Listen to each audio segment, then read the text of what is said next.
அந்த கேள்விக்கு நீங்க பதில சொன்ன உடனே நீங்க கேட்டீங்கன்னா உடனே பதில் சொல்லுவேன். நான் பதில சொல்றேன், சொல்லிட்டு போறேன். ஒருவேளை நீங்க பதில் சொல்லாம நின்றுருந்தா இதுவரையில் நீங்க ஆடுனது, பாடுனது, பேசுனது எல்லாமே ஒரு நொடி பொழுதுல வீணா போயிடும்.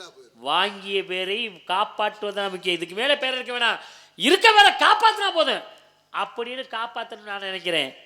அதனால நீங்க என்ன செய்றீங்க, நான் 5 கேள்வி கேட்டல, 5 கேள்விக்கு வீட்டுக்கு போங்க, நல்லா படிங்க, மறுபடியும் இந்த பக்கம் வாங்க, இதே மேடையோட நீங்க வாங்க, பக்கத்தில் எந்த மேடைக்கு வேணாலும் இதே கேள்வியை ஒருவேளை எம்மை சந்திக்காமல் வேற ஒரு நாரதரை நீங்கள் சந்திக்கலாம். அந்த நாரதர் இடத்துல நீங்கள் சொல்லலாம், பெருமாள் ராஜ் என்ற ஒரு நாரதர் என்னிடம் ஒரு 5 கேள்வி கேட்டார், அன்று நான் பதில் சொல்லவில்லை, என்று நான் படிக்கவில்லை, வீட்டிற்கு வந்தேன், படித்தேன், அப்பொழுது அவரை சந்திக்க முடியவில்லை, அதனால் சொல்ல முடியவில்லை. இந்த மேடையிலே மக்கள் மத்தியிலே இதே பதில சொல்றேன்னு சொல்லிட்டு போங்க, இதே ஊரில் சொல்லிட்டு போங்க, பக்கத்துல சொல்லிட்டு போங்க, சொல்லுங்க. ஒருவேளை உங்களை சந்திக்காம நான் வேற வழியே அந்த மேடையை சந்திக்கலாம். நீங்க கேட்டீங்களா 5 கேள்வி, நான் பதில் சொல்லிட்டு போறேன். வள்ளி நந்தினி அவர்கள் என்ற கேள்வி கேட்டாங்க, நான் பதில் தெரியும் சொல்லலாம்னு நினைச்சேன், அவங்களுக்கு பதில் தெரியல, அதனால அப்படியே முடிச்சுட்டு போயிட்டோம், நேரமும் ஆச்சு, முருகன் வேணும் அப்படிங்கிறத சொல்லிட்டு போயிட்டோம். அப்படி நான் பதில் சொல்லிட்டு போறேன், சொல்லினா ஞாபகம் வந்துடும்லங்க. பெரிய மனுஷன் அதான் நாடகத்தை நடத்தணுங்கிறதுக்காக தான் நான் உங்கள்கிட்ட சொல்கிறேன். நீங்கள் என்ன செய்றீங்க, போங்க, படிங்க, நல்லா வந்து நடிங்க, அதை மட்டும் செய்யுங்க. என்னம்மா நீங்க கேட்ட கேள்விக்கெல்லாம் நான் பதில் சொல்லலாம்னு நினைக்கிறேன். இந்த ஒரு மக்களுடைய எதிர்பார்ப்பு முருகனை பார்க்கணும். இருமா கேட்ட கேள்விக்கு நான் பதில் சொல்லணும். முருகனை அவங்க பார்க்கணுங்கிற எதிர்பார்ப்புல இருக்காங்க. ஆமா ஆமா. அதனால நீங்க என்ன செய்யணும், நாடகத்தோட கதாநாயகனே அவர். முருகன் எதிர்பார்க்க கதாநாயகனே அவர்தான். முருகப்பெருமானை விடணுமா இல்ல பதில் சொல்லணுமா? இந்த அண்ணே இங்க அப்படி இல்லண்ணே, சும்மா அண்ணே நீங்க வந்தத தூண்டி விட்டுட்டு இருக்கீங்க. நான் சொல்றது புரியலையா? நீங்க மாமனா மச்சானா அண்ணன் தெரியாது எனக்கு. முருகப்பெருமானை விடணுமா இல்ல பதில் சொல்லணுமா? ஏய் கதைக்கு கதை இந்த பதில் சொல்லுவாமா பிரம்ம மூர்த்தம். ஒரு நாரதர் ஒரு 36 ஆண்டு காலம் அந்த கலைத்துறையில இருக்காரு. அவர் அனுபவசாலி. அவரே சொல்றாரு கதையை முறையா நடத்தணும், முருகன் வெளியில வரணும் அப்படின்னு. வாங்க சாமி. நீங்க நான் சொல்றேன், ஆமா நீங்க கதை பாட்ட பாடுங்க. அதனால அவரை சந்திக்க வேண்டும். இல்லங்க நான் பதில் சொல்லிக்கிறேன் சுவாமி. நீ அடுத்த மேல சொல்லுன்னு சொல்லிட்டேன், அடுத்த மேல சொல்லுன்னு சொல்லிட்டேன். அம்மா வள்ளிநாயகம் அப்பா சின்ன பிள்ளை நிரூபிச்சுக்கிட்டே இருக்கீங்களே, யாருமா உங்க வாத்தியாரு? பாருங்க இப்படிதான் சொல்லி கொடுத்தாரா? பெரிய மனுஷன் சொல்றாரு, நான் சொல்றேன் நீங்க சொல்லிட்டு போயிருவிய. அவருக்கு தெரியணும்னா நீங்க கேட்ட கேள்விக்கு பதில் அவர் எங்கேயோ படிக்கிறது இந்நேரத்துல. அப்போ நீங்க எதுவும் புள்ள பூச்சியா பிறந்திருந்தீங்களா? இல்லை இடையில போட்டு இந்த கொடைங்களே, தயவுசெய்து அந்த அம்மாவே பேசாம இருக்காங்க. நேரம் ஆச்சுன்னு அவங்க பாட்டு பாட போறாங்க, அப்புறம் மறுபடியும் நீர் குடைஞ்சு விட்டு என்ன பதில் சொல்லாம வர்றதா இல்ல. யாரு? நான் பதில் சொல்லாம வர்றதா இல்ல. நீயே சொல்லிடுமா? அட நீ சொல்லுவாமா, அவர் சொல்லணும்னுமா. நீங்க வாங்க சாமி. சரி பாத்தீங்களா, இந்த அங்க ஆத்தாவே படிங்க படிங்கன்னு சொல்லிச்சு, நல்ல வேலையா பாட்டு பாடுன்னு சொல்லிச்சு. இல்ல சாமி நீங்க கேட்ட கேள்விக்கு நான் பதில் சொல்ல போறேங்க. ஏப்பா கூப்பிடுறாங்கப்பா சாமி இங்க வாங்க. என்ன பதில் சொல்ல விட மாட்டேங்கிறாங்க பாருங்க. இப்ப நான் பதில் சொல்லவா முருகப்பெருமானை வராக்கிவா வரணுமா? அப்புறம் அவர் அந்த அம்மா சொன்னதுக்கு அப்புறம் இவரை பதில் சொல்லுவீங்க, இதெல்லாம் தேவையாது. படிச்சுட்டு வந்து சொல்லு. பாடுச்சு ஆத்தி புண்ணியவதி, ரொம்ப சந்தோஷம். படிச்சுட்டு வந்து நான் இப்பயே பதில் சொல்றேங்கிறேன். சரி அப்ப நேரம் ஆச்சுன்னு சொல்லக்கூடாது. இந்த அம்மா பதில் சொன்னா நான் பேசுவேன். பெண்ணா முருகப்பெருமானை விட நான் பேசுவேன். பதில் சொல்லணுங்க, அதாங்க அவரோட எதிர்பார்ப்பு. பூரா பதில் சொல்லிட்டாங்கல, நான் பதில சொல்லிட்டேன், ஒத்துக்கிறேன். அடுத்து நான் ரொம்ப நேரம் பேசுவேன். அப்ப நீங்க முடிங்கன்னு யாரும் சொல்லக்கூடாது. அப்புறம் நான் கொஞ்ச நேரம் பேசுவில்ல, நான் பதில் சொல்லுவில்ல. யாரும் முடிங்கன்னு சொல்ல மாட்டா.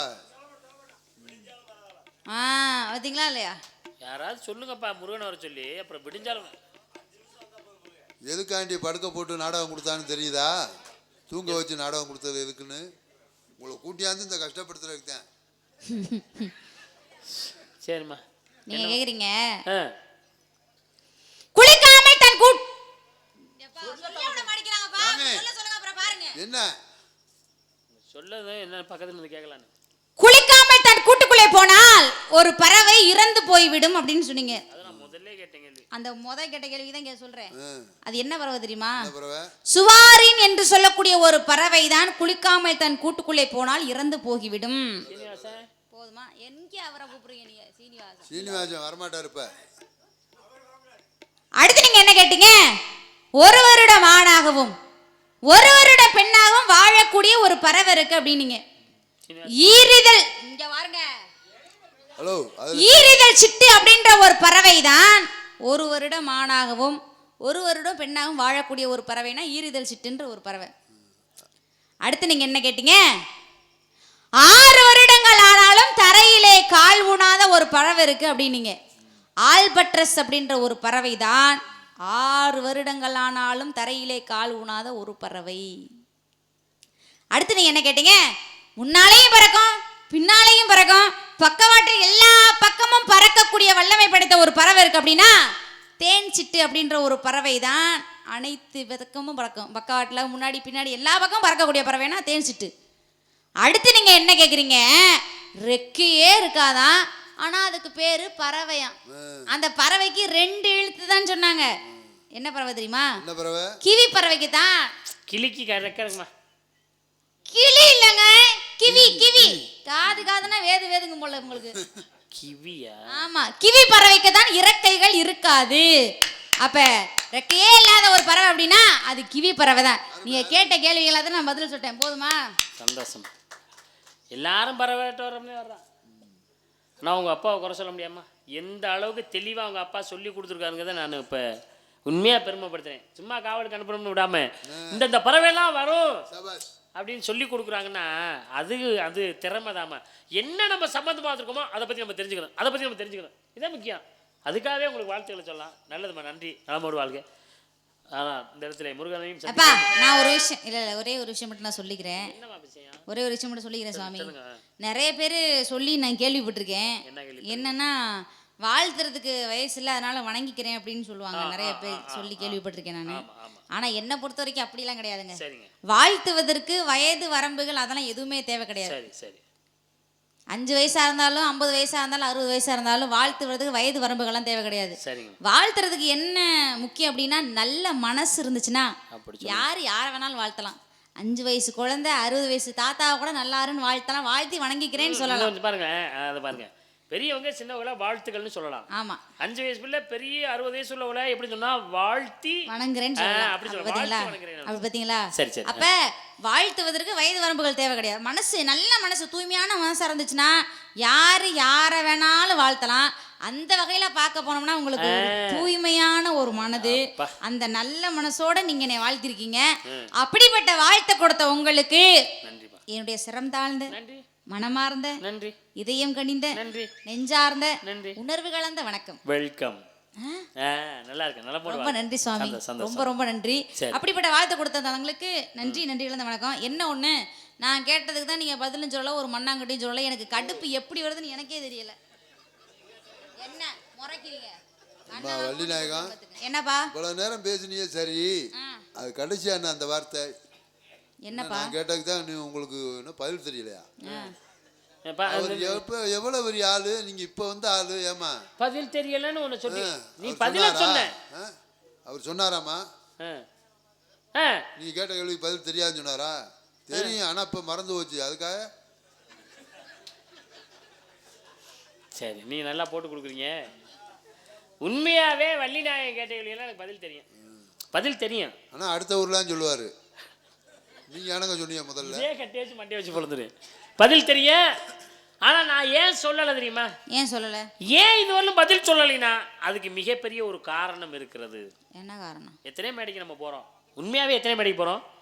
நம்ம சக்கிலியங்கூட மேடைக்கு நம்ம வந்ததுக்கு நான் உண்மையாவே புண்ணியம் பெற்றிருக்கணும், மகிழ்ச்சி அடைகிற. என்ன காரணம்னா இந்த மாதிரி வெளியில உட்காந்து நாடகம் பார்க்க என்னாலலாம் சத்தியமா முடியாதுப்பா சாமி. இந்த மாதிரி பண்ணி ஊத்திக்கிட்டு இதுல வந்து நம்ம உட்காந்து நாடகம் பார்க்க முடியாதுப்பா சாமி. அந்த அளவுக்கு உட்காந்து நாடகம் பார்க்குறீங்கன்னா உங்களை மாதிரி ஒரு ஞானசிரை நான் எங்கேயுமே பார்த்ததில்லை. அந்த வகையில் உங்களை வாழ்த்தணும், நான் உங்களை வணங்கணும். நான் அதான் முக்கியம். நாடகம் எத்தனை வேணாலும் நடிக்கலாம், ஆனா அது பெரிய விஷயம் இல்லை. ஒரு நாடகம் உட்காந்து பார்க்க முடியாது. வெளியில அது இவ்வளவு பனியில உட்காந்து பார்க்குறா அவருங்க. முதல்ல மழை பெஞ்சு அப்ப பனி பெய்யுது. சரி, ஏன் ஒரு காரணம் சொன்னேன், பதில் சொல்லாதுக்கு ஒரே ஒரு காரணம். வள்ளிக்கு நான் கேட்ட கேள்விக்கெல்லாம் வள்ளியம்மா பதில் சொல்லிட்டாங்களா? சொல்லிட்டேனே. நீ பேசாம இருமா, உன்னை நான் கேட்கல. பெரிய நீங்களாம் உண்மையாக நல்லா கவனிக்கிறது நான் உணர்ந்துட்டேன். அதுல இருந்து தெரியுது நான் கேட்ட கேள்விக்கு எல்லாம் வள்ளி பதில் சொல்லிட்டாங்களா? சொல்லிட்டாங்களே. அப்போ நீ பேசாம இருக்கணும், நீ பேசாம இருக்கணும். நீ எப்படி மக்கள்கிட்ட கேள்வி கேட்டு அதே மாதிரி நான் கேள்வி கேட்கிறேன். சரி கேளுங்க. அவங்க உரிமையோட நான் கேட்கிறேன். பதில் சொல்லுங்கப்பா, கேக்குற கேள்விக்கு. நான் கேட்ட கேள்விக்கெல்லாம் வள்ளி பதில் சொல்லிட்டாங்களா? அப்படியே இருமா. இந்த அப்பா சொல்லிட்டாரு, உங்க அப்பா நம்பிராஜனா எல்லா கேள்விக்கும் பதில் சொல்லிட்டாங்கல்ல, நன்றிண்ணே. உங்களை மதிக்கிறேன், சத்தியமா மதிக்கிறேன். எந்த அளவுக்கு நீங்க நாடகத்தை கவனிச்சிருக்கீங்கிறத நான் உணர்றேன். ஏன் முன்னால் உட்காந்துருக்கிறத கவனிப்பாங்கிறதுக்கு நீங்க ஒரு உதாரணம். நான் கேட்ட கேள்விக்கெல்லாம் பதிலே சொல்லிட்டாங்கல்ல. சரி சரி சொல்லிட்டேன். ஒரு கேள்விக்கு வள்ளி பதில் சொல்லல. இருமா இருமா, தேவையில்லாம நீங்க பேசிட்டு இருக்கீங்க. அவர் பதில் சொல்ல ஒரு கேள்வி இல்ல, ரெண்டு கேள்வி இல்ல, மூணு கேள்வி இல்ல, 4 கேள்வி இல்ல, அடிக்கி அடிக்கி நீங்க கேள்வி கேட்டிருக்கீங்க. நீங்க கேட்ட கேள்வி எல்லாத்துக்குமே நான் சரியா பதில் சொல்லிருக்கேன். அப்படி இருக்கும்போது ஒரு கேள்விக்கு மட்டும் பதில் சொல்லலன்னா என்ன அர்த்தம்? தேவையில்லாம பேசுறீங்க சாமி. நீங்க பாருங்க, ஒரு நாடகத்தை 8 மணி நேரம் நடத்தணும். முருகப்பெருமான் வரணும், சங்கரோடைய பாடலை பாட வேண்டும். முதல்ல முருகப்பெருமானை சந்திக்கணும், முருகப்பெருமான் முதல்ல வெளியில வரணும். அதனால வாங்க போவோம். போமா ஏங்க ஒரு சின்ன பிள்ளையா இருந்தாலும் பாருங்க, அந்த கதையை முறையா நடத்தணும்னு ஆசைப்படுது. கொஞ்ச நேரத்துக்கு முதல்ல நான் சொன்னேன்ல கதையை முறையா நடத்தணும்னு. அப்ப எங்கே பாரு போனியோ? நான் எல்லா மக்கள்கிட்டையும் கேட்டு தானே சொன்னேன். நான் பேசுவேன். இருமா இருமா, நீ பேசாத. அவங்க என்னை போக சொல்லிட்டு பதில் சொல்லாம நீ போயான்னு சொல்லிட்டு நான் போறேன். இருமா, நீ ஏன் கூப்பிட? நீ ஏன் கூப்பிட? போவா போவா. முருகப்பெருமான் வரணுமா இல்லையா? இந்த அவர் தான் போறாரு. பதில் சொல்ல வேண்டாமா? இருமா, நான் பதில் சொல்ல வேண்டாமா? முருகப்பெருமான் வரணுமாங்க? யாரு பதில் சொல்றேன். எப்பா என்னை போக சொல்லுறீரா? போ அப்படி சொல்லுங்க. இந்த ஒரு ஓ மண்டே பொழந்தே விடுவேன். இந்த பொம்பளை பிள்ளைக்கு நீ சாக்கு வச்சு பேசிக்கிட்டு இருந்த, நீ என்ன கண்ணோடத்துல நீ பேசுறன்னு எனக்கு தெரியல. இங்க பாரு, என் அண்ணனா தம்பியா மாமனா மச்சானா எனக்கு தெரியாது. போ நான் சொல்றேன், என்னை உள்ள போன்னு சொல்ற. இது பதில் சொல்ல வேணாம், பதில் சொல்ல வேணாம். நானு பதில் சொல்ல இருமா. நான் கேட்ட வேலைக்கெல்லாம் வள்ளி பதில் சொல்லிட்டாங்கன்னு. ஏமா நாடத்தை முடிப்போமா? நீ போய் உள்ள உட்காந்து நான் பதில் சொல்லிட்டு வரேன். நான் கேட்ட வேலைக்கு பதில் சொல்லி சொன்னீங்கல்ல. இருமா, சொன்னீங்கல்ல. ஒன்னே ஒன்று சொல்றேன், உங்கள்கிட்ட கேட்குறேன். ஜனக நாட்டுக்குன்னு ஒரு பேர் இருக்கு, அதுல நடு எழுத்து எடுத்து. இருமா கொஞ்ச நேரமா, நான் அவர்கிட்ட பதில் சொல்லிட்டு இருக்கேன். ஆஞ்சநேய பெருமாளுக்கு இன்னொரு பேர் இருக்கு, அதுல நடு எழுத்து எடுத்துக்கணும்.